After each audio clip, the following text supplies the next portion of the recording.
Hai, selamat datang semuanya. Makasih banyak udah gabung di video ini. Gimana ya bilangnya?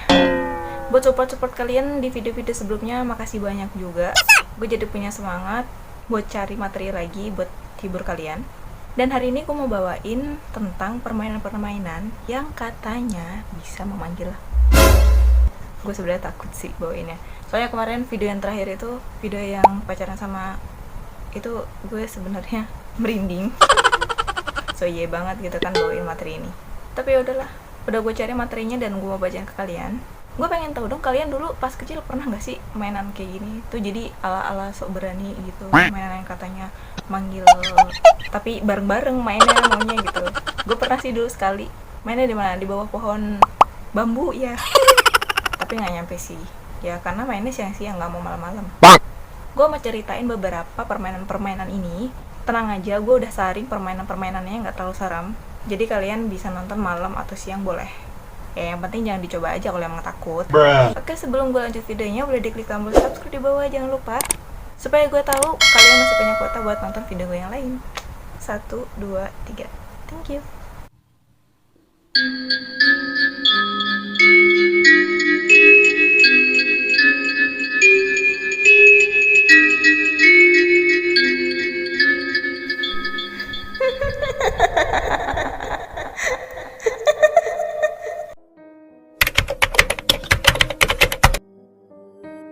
Light as a feather, stiff as a board.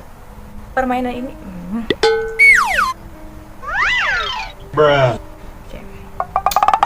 Oke. Permainan ini berasal dari Amerika Serikat dan lu nggak perlu pakai barang-barang tertentu buat mainin permainan ini. Jadi cukup lu sama teman-teman lu aja, sama satu orang yang bersedia dijadiin subjek dari permainan ini. Jadi cara mainnya itu, satu orang yang tadi dijadiin subjek itu berbaring aja di tengah, sementara lo sama teman-teman yang lain itu pakai 2 jari buat diselipin ke bawah teman lo yang tiduran tadi. Nah, lu sambil baca mantra tuh, mantranya sesuai tadi, light as a feather, stiff as a board. Katanya kalau emang lu berhasil, makhluk-makhluk di sekitar lu itu bakalan ngerespon dengan cara mengangkat badan teman lo yang lagi berbaring. Nah, tapi lu harus sambil merem ya ngelakuinnya. Jadi lu sambil merem sambil bacain mantra yang tadi gue bilang. Kalau misalnya lu dan teman-teman lu udah ngerasa kayak badan teman lo yang tiduran tadi udah keangkat, berarti percobaan ini berhasil. Nah, cobain deh tadi kantor sama teman-teman lu. Oke, lanjut yang kedua. Oh, ija atau papan roh. Nah, cara kerjanya ini mirip sama jelangkung yang kita punya. Cuman kalau jelangkung kan dia berbentuk boneka gitu kan, yang kita bikin itu. Cuman kalau yang namanya au ija ini, tadinya zaman dulu tuh kayak dipakai buat ritual-ritual aja gitu.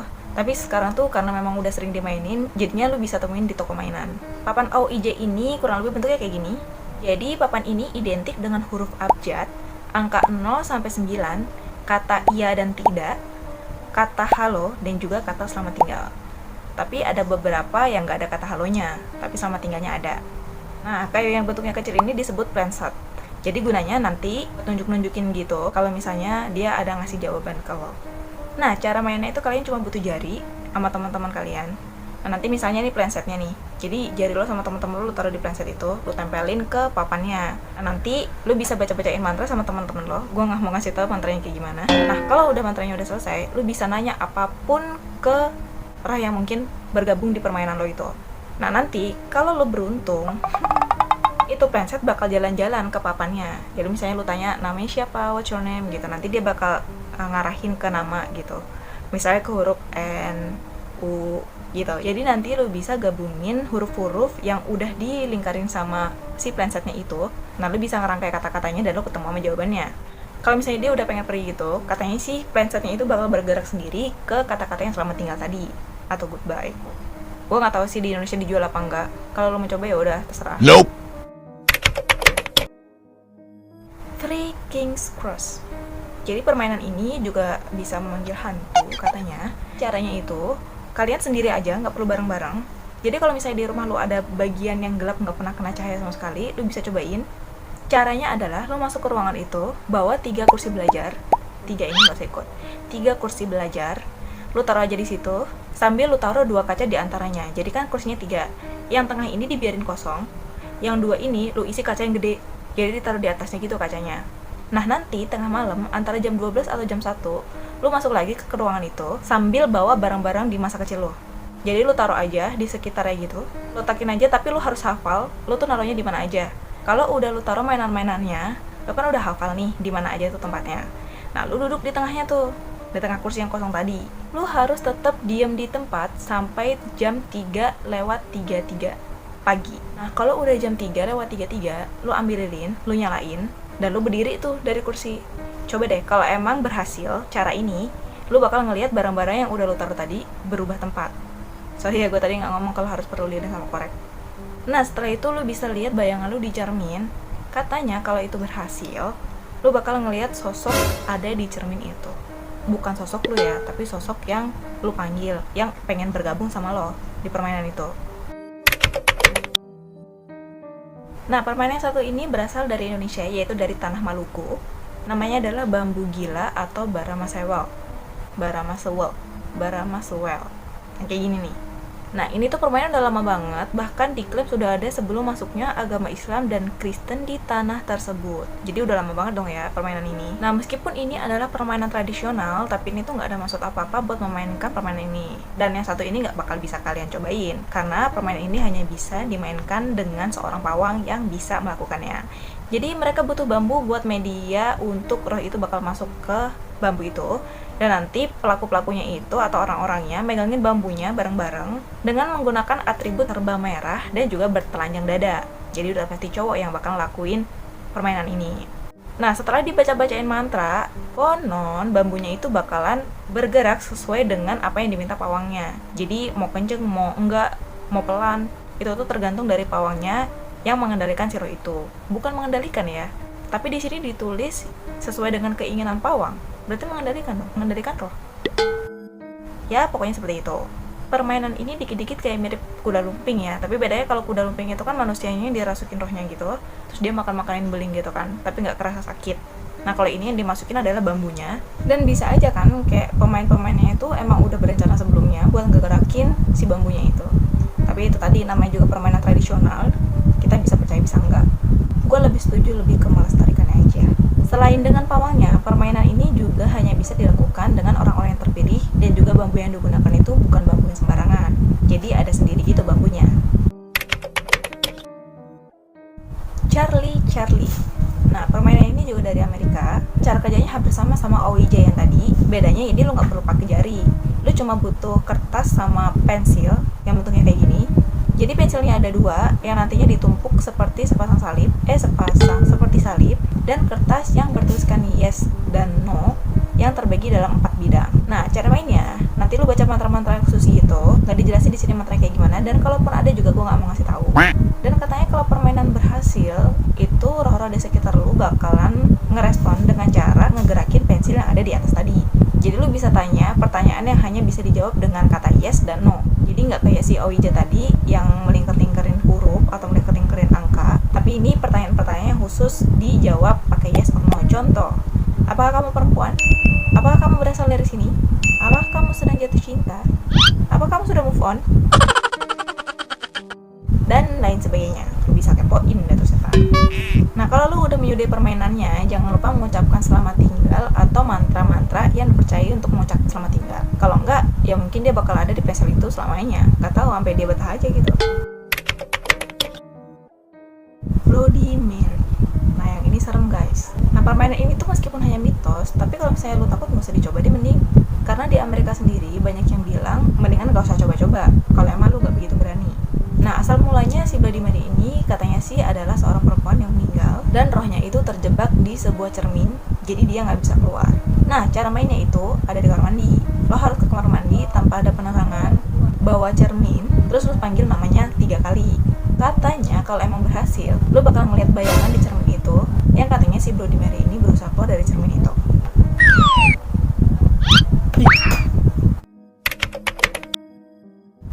Baby Blue.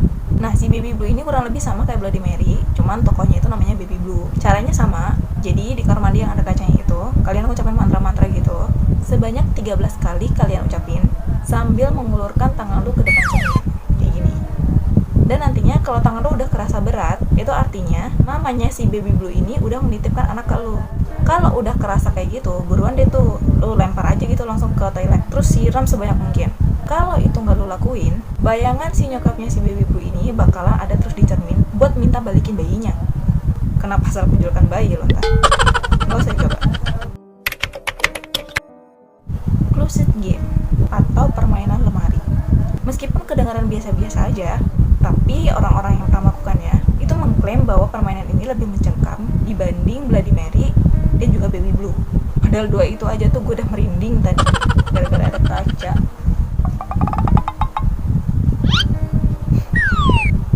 Kucing jalan di plafon coba, kesel banget gue. Nah, cara mainnya itu, lu tinggal masuk aja ke lemari sambil bawa korek, terus lu sambil bilang, tunjukkan aku cahaya atau tinggallah aku dalam kegelapan. Nah, itu koreknya jangan lu nyalain dulu. Nah, katanya kalau permainan ini berhasil, lu bakal ngedengar suara-suara berbisik gitu. Nah, kalau lu udah ngedengar suara itu, lu buru-buru nyariin koreknya, baru lu boleh nengok. Kalau pas lu udah ngedengerin suara-suara bisikan-bisikan itu, setelah lu baca mantra tadi, tapi lu nggak nyalain koreknya, atau lu mungkin langsung nengok ke belakang, katanya sesuatu bakal menarik lu dari belakang dan membawa lu ke arah kegelapan. Jadi kayak ke dunia kegelapan gitu. Dan lu nggak bakal bisa balik lagi. Kalau lu ngelakuinnya udah benar, setelah lu dengerin bisikan, terus lu nyalain korek, perlahan buka lemari, terus keluar dari lemari itu. Nah, mulai dari sejak lu keluar dari lemari itu, setiap lu buka lemari, lu harus selalu nyalain lampu. Karena sekarang sudah ada di sana. Jadi lu mesti hati-hati gitu. Kebayang gak sih lu pas buka pintu, terus ternyata ada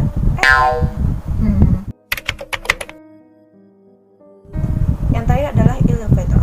Permainan ini berasal dari Korea dan katanya bisa membawa si pemain masuk ke dunia lain melalui elevator. Nah, permainan ini tuh cuma bisa dilakuin di gedung-gedung tinggi, minimal 10 lantai. Caranya, pastiin di dalam lift itu nggak ada siapa-siapa dan lu cuma sendirian. Abis itu lu bisa masuk ke elevator, tekan angka 4, 2, 6, 2, 10, 5. Di lantai kelima, seorang wanita akan masuk, tapi jangan pernah ngeliat atau berbicara sama dia. Terus abis itu lu tekan tombol lantai 1, tapi yang akan terjadi adalah elevatornya itu nggak akan turun ke lantai 1, tapi justru naik ke lantai 10. Nah, setelah di lantai 10, lu bisa keliling-keliling buat ngeliat dunia lain, karena ceritanya lu udah sampai di dunia lain. Nah, pada saat lu lagi jalan-jalan di lantai 10 itu, wanita yang tadi ada di lantai 5 itu bakalan tanya sama lu bakal kemana? Tapi jangan sekali-kali lu jawab pertanyaan dia, karena kalau sampai lu jawab, lu nggak bakal bisa kembali ke dunia nyata. Nah, kalau lu udah puas nih jalan-jalan di lantai 10, lu balik lagi ke elevator dan tekan tombol yang sama, yaitu 4, 2, 6, 2, 10, 5. Nah, peringatan nih, lu jangan sampai pingsan pada saat melakukan games ini, karena kalau sampai lu pingsan, lu tiba-tiba bakalan terbangun di rumah lu sendiri. Tapi lu harus cek lagi sekeliling lu, karena bisa jadi itu bukan di rumah lu yang sama. Serem gak tuh? Nah, buat elevator ini gue pernah ngalamin sih, tapi nggak sengaja gitu. Jadi pas waktu tahun baru itu tuh, Jakarta itu kan banjir. Jadi ceritanya kantor gue yang ada di barat itu tuh kebanjiran aksesnya. Jadi gue nggak bisa lewat. Nah, karena gue harus kerja, gue dialihin ke kantor yang di selatan. Kebetulan karena juga lebih dekat dari rumah gue. Nah, waktu itu memang udah ada simpang siur kalau di sana itu banyak gituannya.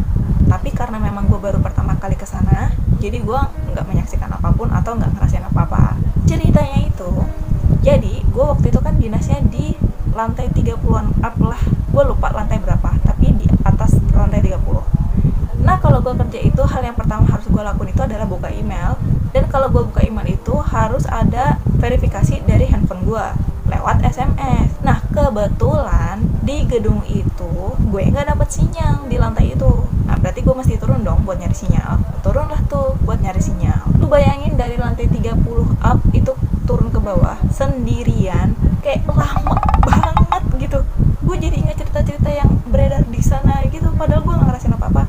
Di lift itu gue cuma di pojok aja gitu, terus nggak berani nengok mana-mana karena tuh kanan kiri depan belakang semuanya kaca coy. Jadi gue takut nanti tiba-tiba ada yang yang gue rasain sejak gue naik itu sebenarnya nggak ada gimana-gimana, tapi karena prosesnya tuh lama buat turun ke bawah, buat turun ke lantai 1, jadinya nggak ada yang gue pikirin selain itu. Tuh kuping gue udah budek aja karena nggak ada udara gitu. Nah, pas udah sampai di bawah, gue nggak dapat itu verifikasinya. Akhirnya gue mesti jalan ke atas lagi buat ngirim notifikasi dari email itu. Harus diklik dulu lewat laptopnya, baru gue ke bawah lagi biar bisa dapat verifikasi yang baru. Itu berkali-kali guys, dan lu kebayang dong yang gue rasain kayak gimana. Saran gue sih mendingan lu pakai headset, bener. Tapi coba gue nggak ada sinyal, nggak bisa buka apa-apa. Ya itu pengalaman gue sih, gue nggak ngeliat apa-apa, cuma ngerasa merinding aja coy. Nggak tahu sih gue lebay apa enggak, tapi ya gue ngerasanya kayak gitu. Soalnya yang udah kerja di gedung itu tuh bilangnya di sana tuh banyak, jadi gue parno aja sendiri gitu. Jadi gue sih berharapnya nggak bakal ketemu sih. Nah di permainan-permainan ini tuh yang gue bingung, mereka tuh artikelnya tuh selalu bilang kalau kalian beruntung, kalian akan mendapatkan ini. gue bingung itu sebenarnya beruntung atau sial sih. Nah itu tadi permainan-permainan yang katanya bisa memanggil, tapi udah pasti banyak banget permainan-permainan yang semacamnya, yang sejenis sama yang udah gue bawain tadi. Cuman kayak gak usah terlalu banyak-banyak lah gue bawainnya, takut lu pada nyoba. Padahal gak berani-berani banget gitu, tapi sosokan nyoba. Bener apa enggak sih, bener apa enggak sih. Ntar kalau bener aja lu nyesel kan udah nyobain. Bener kan tuh katanya si Amanda Large, jangan coba juga deh sama dunia-dunia kayak gitu. Iya kalau lu punya pegangan, kalau lu gak punya pegangan apa-apa, bukan kapok lagi, nyesel lu yang ada. Oke, makasih udah nonton video sampai akhir. Klik like-nya kalau kalian suka videonya. Follow gue juga di Instagram @maridajuli_l. Kasih ide ke gue buat video-video selanjutnya. Dan